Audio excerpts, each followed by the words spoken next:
the Cardinal Television Studios, I am Caitlin Murphy, and this is your Fisher News Brief.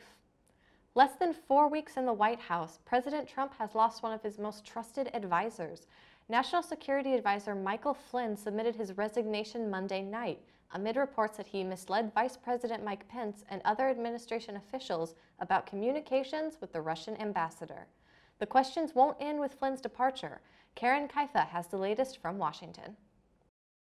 We learned last night that the acting attorney general at the Justice Department had warned the Trump White House that Michael Flynn had not been forthright about his communications with Russia and could be vulnerable to Russian blackmail. Trump did not comment on the Flynn matter at the White House this morning. White House counselor Kellyanne Conway described the turn of events to NBC's Today Show. In the end, it was misleading the vice president that made the situation unsustainable, which the White House knew about last month. And yet yesterday you went on the air and said that General Flynn had the complete and full confidence of the president. And General Flynn decided that he should resign last night, and the president accepted that resignation. This all began with a pre-inauguration phone conversation between Flynn and the Russian ambassador in late December, after the Obama administration sanctioned Russia for alleged meddling in the 2016 presidential race. Flynn had said the conversation was holiday pleasantries, no talk of sanctions. Based on Flynn's word, Vice President Pence vouched for him in television interviews. But last week, the Washington Post reported a story citing 9 former and current intelligence officials who said the sanctions were discussed. Flynn later said he didn't remember if the sanctions were discussed. Congressional Democrats say the resignation should not be the end. There are tons of questions here. We need a thorough investigation. I'd like to see, in addition to what we're doing in the Intelligence Committee, because we have limited resources, an independent commission look at all of these questions. Keith Kellogg, previously the Chief of Staff to the National Security Council, has filled Flynn's role in the interim. 2 names being mentioned as more permanent replacements are former CIA Director General David Petraeus and also Bob Harward, the former Deputy Commander for U.S. CENTCOM. In Washington, I'm Karen Kaifa. President Donald Trump is preparing for a high-profile meeting in the months ahead.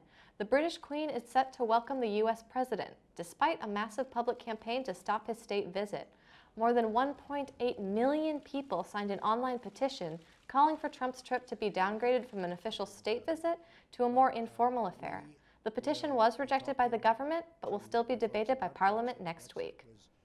President Trump and some of his top advisors are making new claims of voter fraud and pointing to individual states. CNN's Brian Todd reports.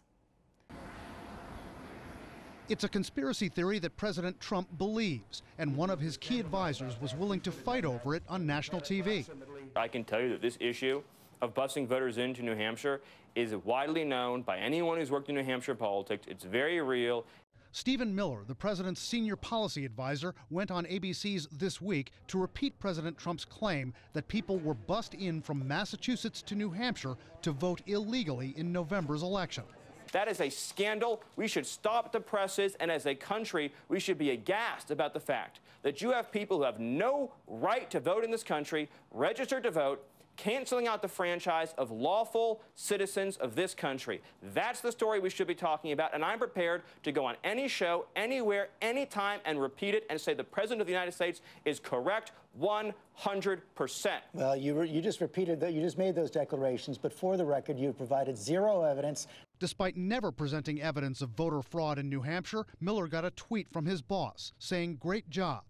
We contacted current and former officials in New Hampshire, Republicans and Democrats. They say there's no evidence of significant voter fraud there." The Republican former Attorney General of New Hampshire is disgusted. I think the statements are inaccurate. They're based on rumor. There is no basis in fact, and they do a disservice both to the state of New Hampshire and to the person who makes those statements. The former state Republican chair in New Hampshire is so upset by the claim, he's offering $1,000 to anyone to show evidence. No one's taken him up on it. The idea that people are coming to New Hampshire to commit fraud on a massive scale like this is just preposterous. A Democratic member of the Federal Elections Commission, the FEC, has called on President Trump to substantiate the claim of fraud in New Hampshire. President Trump has repeatedly claimed 3 to 5 million people across the country committed voter fraud in the November election. Fact-checking by CNN and other outlets has shown some voter rolls are outdated, but there's no evidence of widespread voting fraud. Why does the president persist? It's possible that some of President Trump's followers believe that he's right, that there is massive voter fraud, even though there's no evidence of that. And it also may be important to President Trump because I think it sticks in his craw that he lost the popular vote. When it comes to Nordstrom, it's not happy days for Scott Baio. The Happy Days star tweeted over the weekend, "Dear Nordstrom, never again." In the tweet, a picture of a Nordstrom receipt, which shows that Scott Baio's wife had charged more than $30,000 worth of merchandise there last year.